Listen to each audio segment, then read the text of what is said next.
दिलेली आहे. मजुरी, तुमच्यापैकी बऱ्याच महिला शेतावर मजुरी करायला जात असाव्यात, जातात की नाही? हात वर करा. मजुरी कोण जाते? किती मिळते मजुरी आज? 200.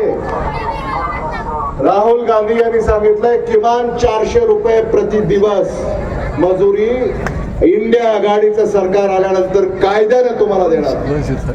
400 रुपये ही मजुरी कायद्यानं महिलांना मिळणार आहे. हे मला मुद्दामून या ठिकाणी सांगितलं पाहिजे. आणि म्हणून महिलांनी डॉक्टर शिवाजी काळगे यांच्या पाठीशी भक्कमपणे उभं राहायचं आहे. हे मला मुद्दामून आपल्याला या निमित्तानं सांगावंसं वाटतं. महायुतीनं फोडाफोडी केली. आदरणीय उद्धव बाळासाहेब ठाकरे यांचा पक्ष फोडला. आदरणीय शरद पवार साहेबांचं घर फोडलं, पक्ष फोडला. काँग्रेसच्या घराच्या काही खिडक्या चोरून नेल्या. एक खिडकी गेली तर दुसरी खिडकी तयारच आहे.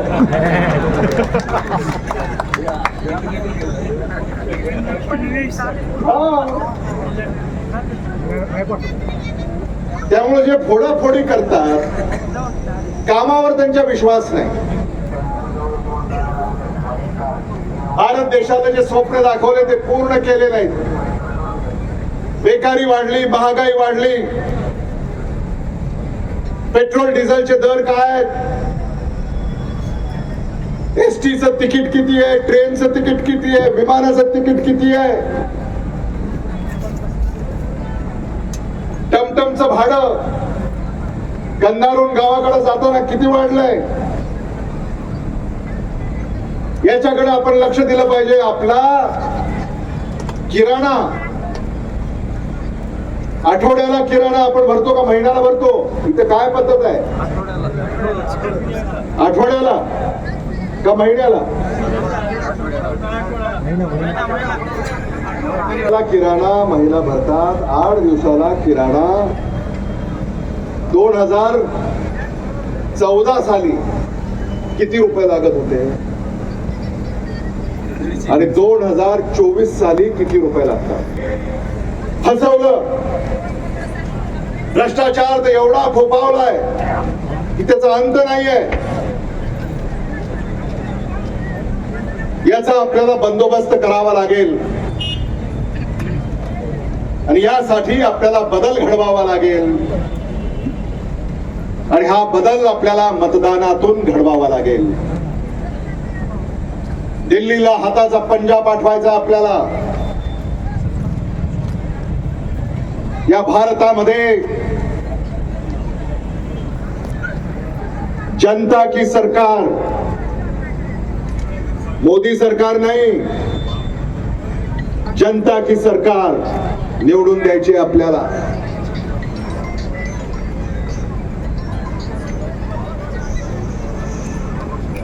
प्रधानमंत्री आता येत आहेत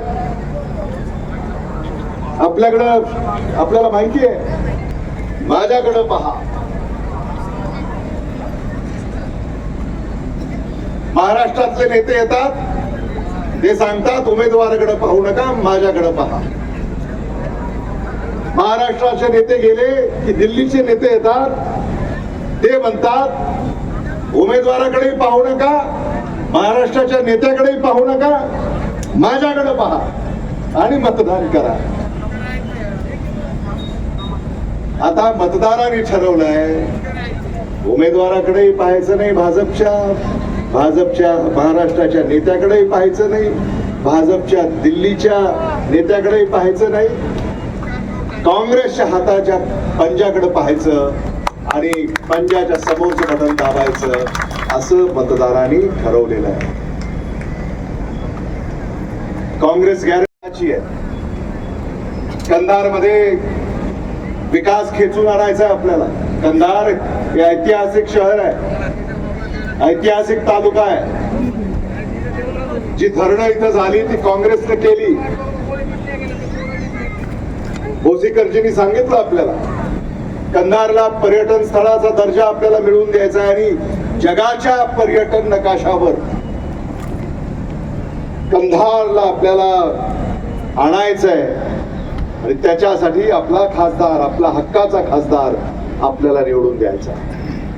डॉक्टर बाबासाहेब आंबेडकर की जय. डॉक्टर बाबासाहेब आंबेडकर की जय. तुम आगे बढ़ो, हम तुम्हारे साथ हैं.